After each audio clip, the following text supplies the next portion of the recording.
Olá, sou Renato Vicentini, escritor. Eu também estou na TV Relacionamento.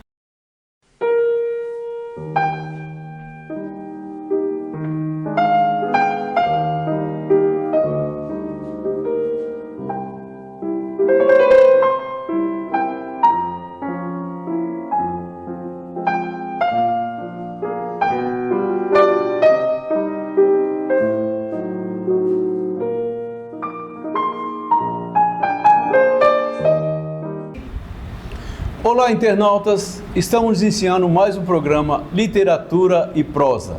E hoje a prosa é sobre rock. Para isso eu trouxe aqui Renato Vicentini. Obrigado, Renato, obrigado por comparecer aqui. Obrigado, Marcos. Que é uma autoridade no assunto. Então, Renato, eu gostaria que você falasse, porque o rock ele surgiu em 1950 nos Estados Unidos. Né? Isso. Eu queria que você falasse a evolução dele para cá e o Woodstock, a presença do Woodstock nisso tudo. Legal. Bom, esse é um assunto bastante fascinante, né? Falar sobre rock. Sim, ele começou nos Estados Unidos nos anos 50, influência do folk, do blues, né?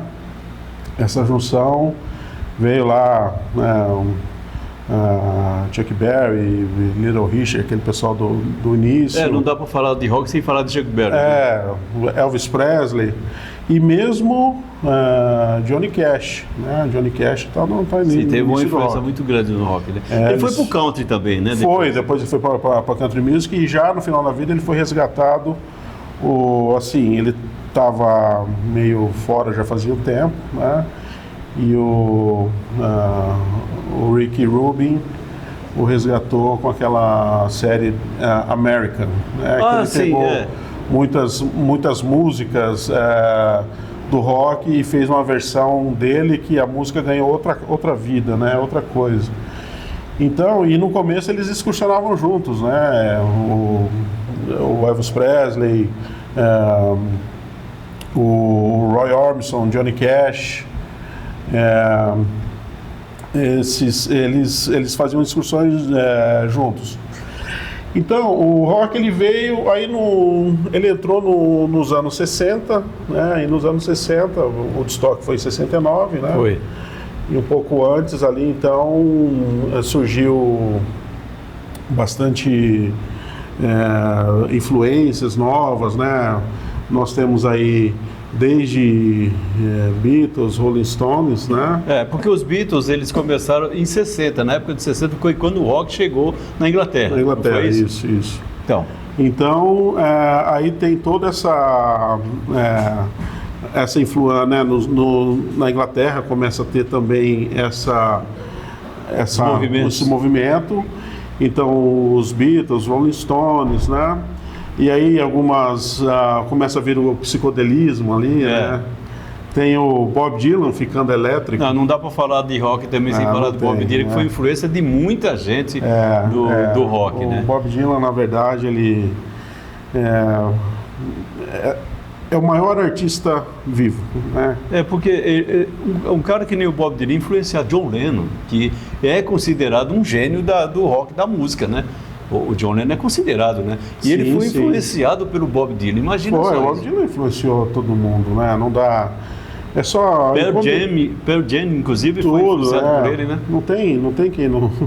Que não sofreu influência. E aí a questão, né? Então se a gente pegar o Newport Folk Festival, né? Nós vamos chegar lá no Woodstock, mas... No começo dos anos 60, ali, de 62, principalmente 62 a 65, tinha o Newport Folk Festival em Rhode Island. E esse festival, então, era do folk, né, obviamente, como o próprio nome diz, e onde se apresentou lá, né, toda a galera da época que Pete Seeger, Joan Baez, Peter, Paul e Mary. Isso. Que lá é considerado o Peter, Paul e Mary brega, né? O brega da música deles. Né? Até que não. Pode ser depois. Eu acho que... Pra nós não, mas pra eles lá, né? Não, cara, no Newport Folk Festival eles eram bem, assim, não tinha essa conotação, não. Pode ser que futuramente tenha tenha acontecido isso. Com as novas gerações, inclusive, um dos organizadores do Newport Folk Festival era o Paul do Peter, Paul and Mary. Um desses. Então... E isso fica muito claro no documentário. Tem 2 documentários que eu recomendo muito. Um chama Festival, é do mesmo diretor, Larry. Depois eu te passo o nome certinho aqui. Se eu lembrar um pouquinho mais para frente eu falo.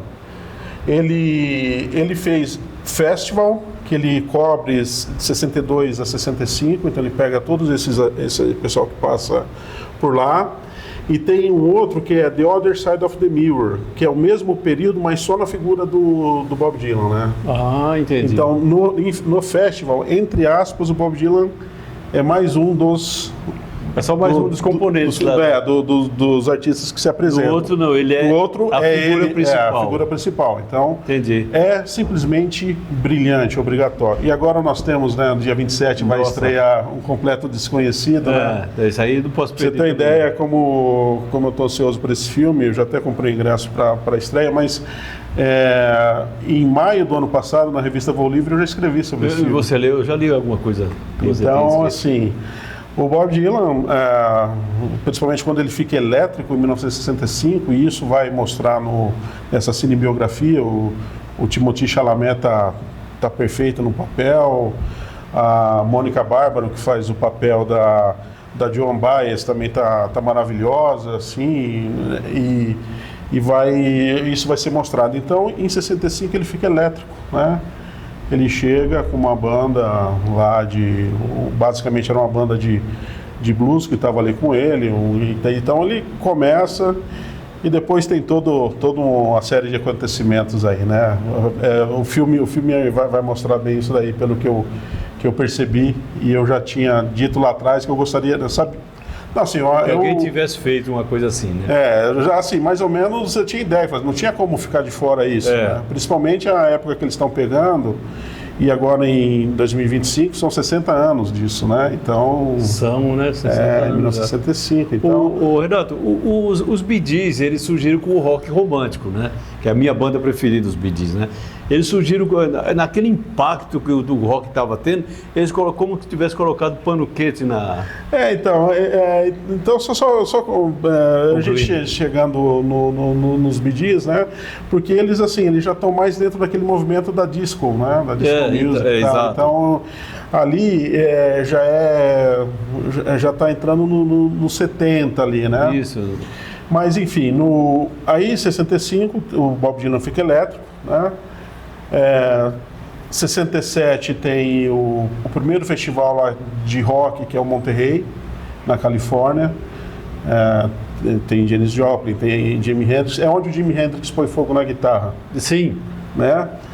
E depois vem o Woodstock, que é vamos falar, pro rock, assim, talvez seja o mais mítico, né? Eu acho que foi. Então, assim, 400 mil pessoas em 3 dias e tal.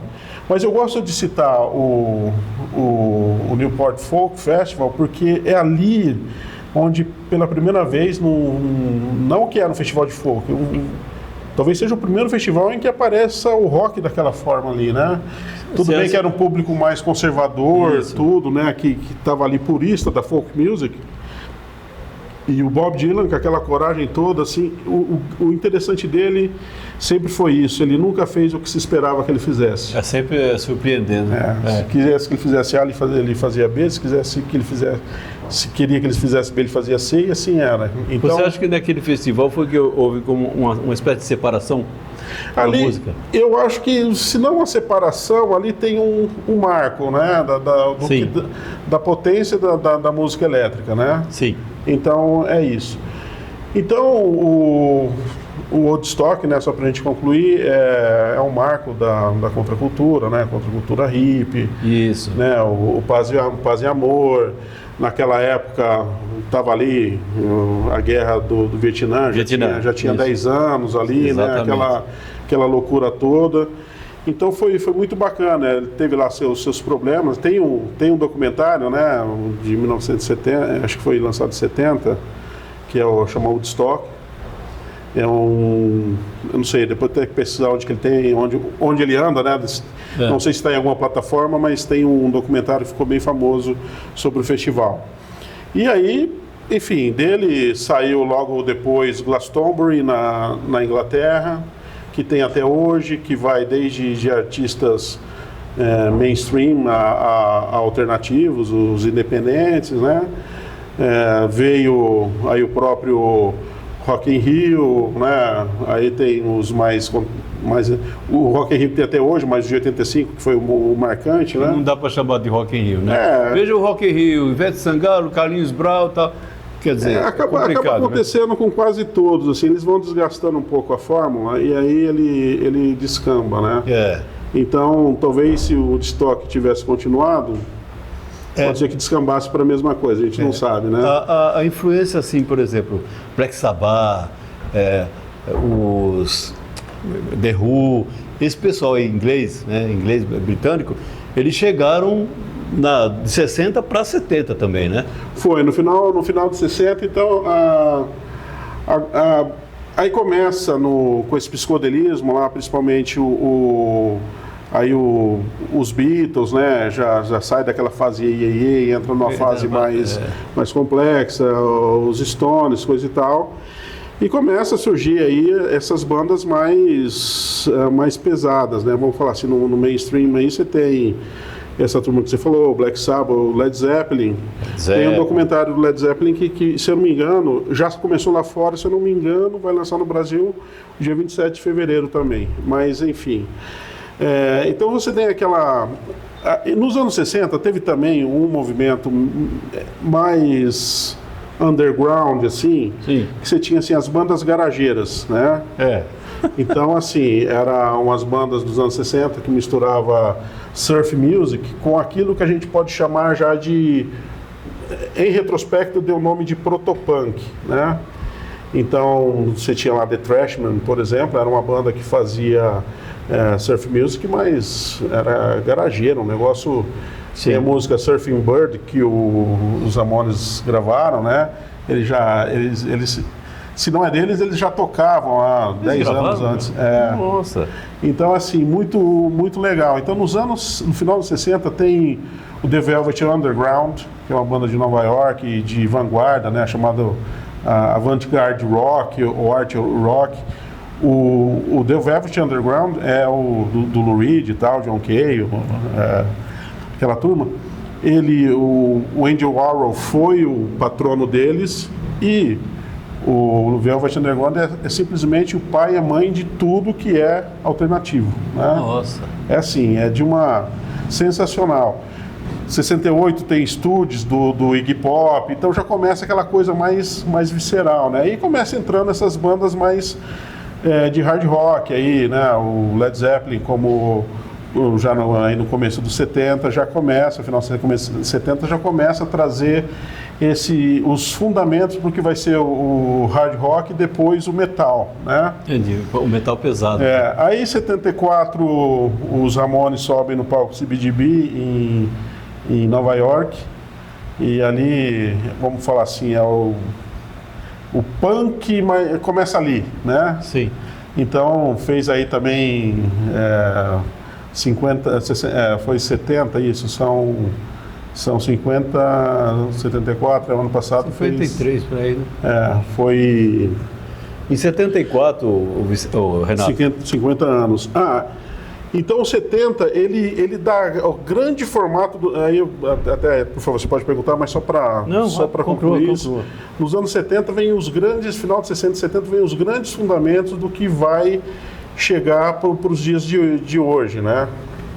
Fala um pouco sobre a influência do Woodstock, da mentalidade na época e o que permanece até hoje nesse movimento. Tá. Então, acho que o grande legado do Woodstock, né? E lá revelou, por exemplo, já tinha, mas o The Who, né?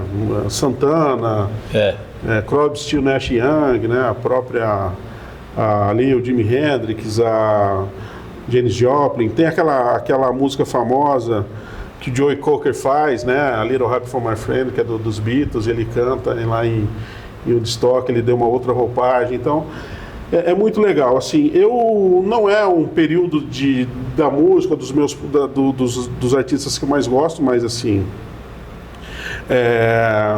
a importância independe disso, obviamente, né? É fundamental, né? Então, eu acho que o grande legado foi isso. O primeiro festival voltado exclusivamente para o rock. Foram 3 dias, acho que em agosto de 69. Foram 400 mil pessoas, né? E teve uma ideologia muito forte ali, não só a questão do paz e amor, mas a questão da resistência, né? Que aquilo pode ser diferente, de falar, não, nós não concordamos com Podemos o que tá mudar aí. O que está acontecendo. Isso, tal, né? E na paz, né? Na paz, Isso. justamente, estava ali, né? A guerra do Vietnã ia durar mais um pouquinho ali, né? Então, foi... E tem ecos até hoje, né? Talvez se não fosse o Woodstock, não teria tido Glastonbury, não teria tido Rock in Rio ou tantos outros que vieram depois, né? Então, falando agora dos anos 70, eu tinha 11 anos para 12 anos. Elton John surgiu no meio de uma, né? Tava numa nice o rock na época, né? Quando surgiu Rolling Stones, Elton John, surgiram os Bee Gees e outras bandas românticas assim, que deu uma, no meu ponto de vista, uma freada naquela evolução violenta que o rock tinha Então, vindo. os 70 ele é bem interessante, né? Porque ali a gente começa a delinear o que vai se consolidar mais nos anos 80, que é uma divisão bem nítida entre o que é o mainstream, né? O grande mercado, o mercado principal, e o que é o independente. Sim. Né? Isso começa a se delinear nos anos, final de 60, mas ali nos 70 que começa firme, né? A diferenciação dos hits na época. Não, e até a própria filosofia, né? Porque a questão do mainstream e independente não é só quem faz sucesso, quem não faz, não é só a questão de grande público. Tem toda uma questão. É difícil nós falarmos disso e não entrarmos na questão das gravadoras, tá? Não tem jeito.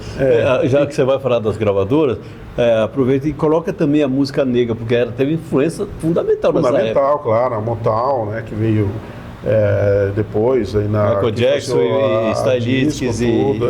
Não tem a dúvida. Mas o que aconteceu nos anos 70? Ali começa a surge o punk. Que foi um movimento forte, né? Para mim é o mais... Você acha? É o mais importante da questão da música, porque ele abre não só da música, como da forma de pensar, o do it yourself, faça você mesmo. Você também pode, né? Uma influência positiva. Muito, muito, muito. Para a música, para a cultura, absurda, fundamental, né? Então, tem alguns movimentos ali nos 70, tem isso, tem porque as grandes bandas já estavam assim, as grandes gravadoras, nos anos 70, praticamente só existiam as grandes gravadoras, 60 e eles dominavam o mercado, né? Só tinha eles. Então... Então, por isso você não tinha essa distinção entre mainstream e os demais, porque era todas... E as gravadoras dominavam tudo, desde identificar o talento, a campanha de marketing, passando por gravação, distribuição, tudo. Então, eles tinham... Só acontecia quem eles queriam. Né? Isso aconteceu a nível de mundo. Mundo. Eu estou falando de mundo, né? O Brasil tem os reflexos também. Nos anos 60 a gente não pode deixar, já que está falando isso, é importante falar, duas bandas geniais brasileiras, que os Mutantes, é inegável a influência no resto do mundo. Dos Mutantes. O álbum Os Mutantes, ele está entre os 10 álbuns experimentais melhor de todos os tempos. Então, nos anos 2000, começo dos 2000, que começou a ter um fluxo grande de artistas internacionais e que estavam fazendo sucesso naquele momento, era muito comum essas pessoas irem na Galeria do Rock procurar vinil dos Mutantes, né? Na década de 70 tem Secos e Molhados, né? Aquela coisa da maquiagem, que ela foi antes do Kiss, né? Então, assim, é sensacional. Mas isso que eu estou falando, de uma certa forma, da grande indústria fonográfica. Basicamente era Reino Unido e Estados Unidos, né?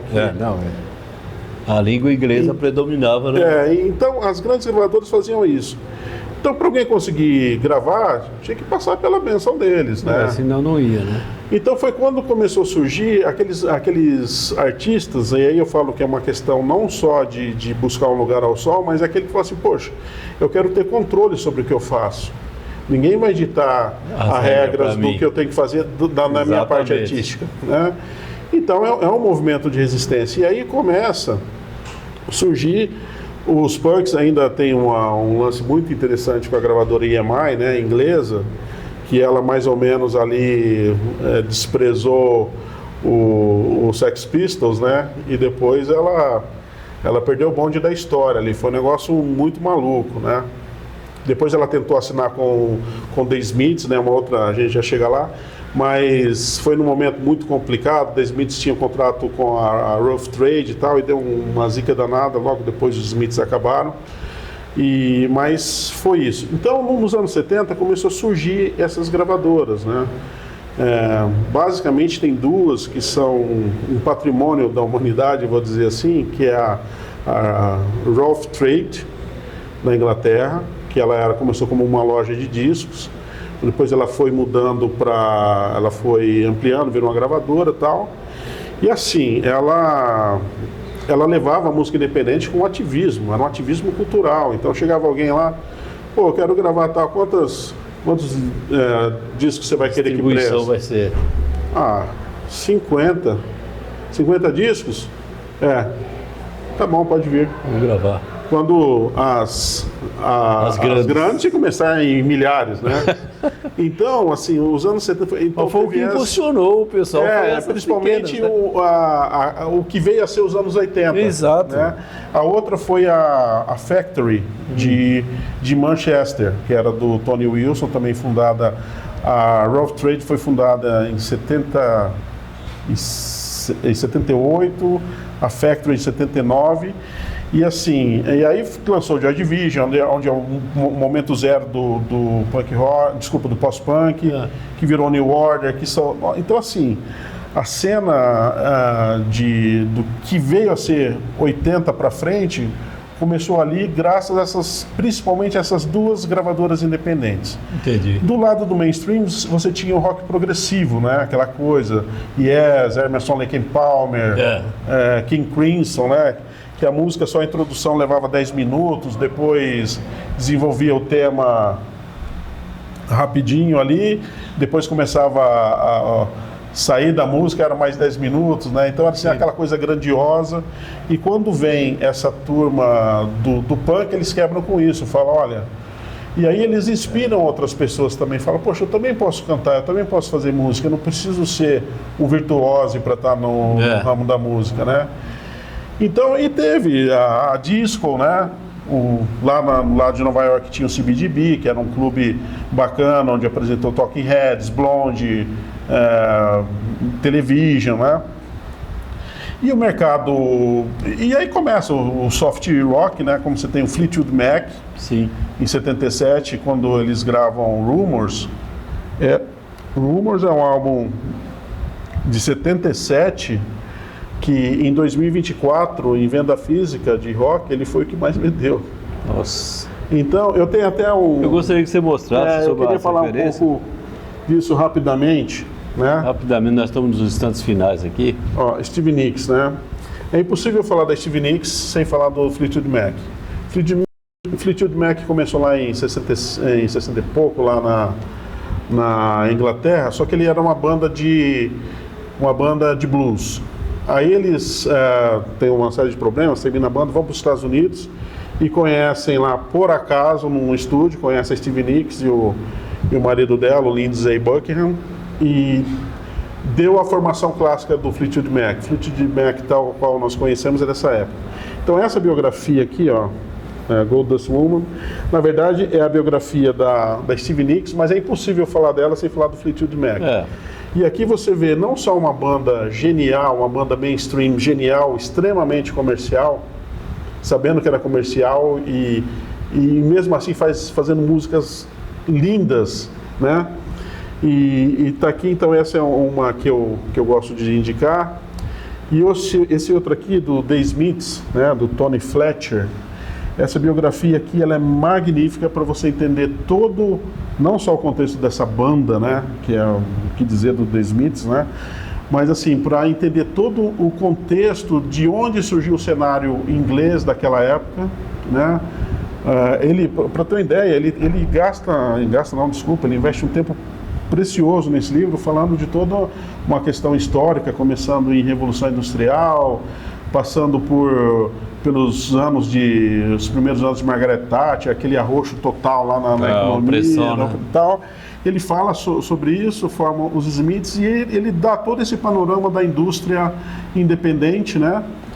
E depois, então, para entender a indústria fonográfica, mais que entender duas grandes bandas fundamentais, né? Uma que representa o mainstream, né? E uma que representa o cenário independente por excelência, né? Uhum. E dá para ter uma ideia muito boa do que é o mercado fonográfico. E assim, não tem como falar de música ou de banda se não abordarmos a questão da indústria fonográfica. Renato, eu gostaria, nós estamos nos finais, que você deixasse os seus contatos, que as pessoas sempre se interessam para saber mais. Por gentileza, passe os seus contatos. Por favor, podem me mandar mensagens, né? Eu estou no Instagram, o meu endereço é Nato Vicentini. Então podem me chamar por lá, pelo direct, e a partir daí, enfim, é isso. Eu estou preparando um material que eu quero fazer um workshop para falar sobre essa questão da indústria fonográfica. Chegando até os dias de hoje com streaming e tudo. Tá bom. Renato, o tempo é curto dessa vez, mas foi um prazer enorme tê-lo aqui conosco. Obrigado. Obrigado pela sua entrevista, muito produtiva, eu creio que o pessoal vai gostar. Muito obrigado. E com isso encerramos mais um programa Literatura e Prosa. Um abraço e até a próxima.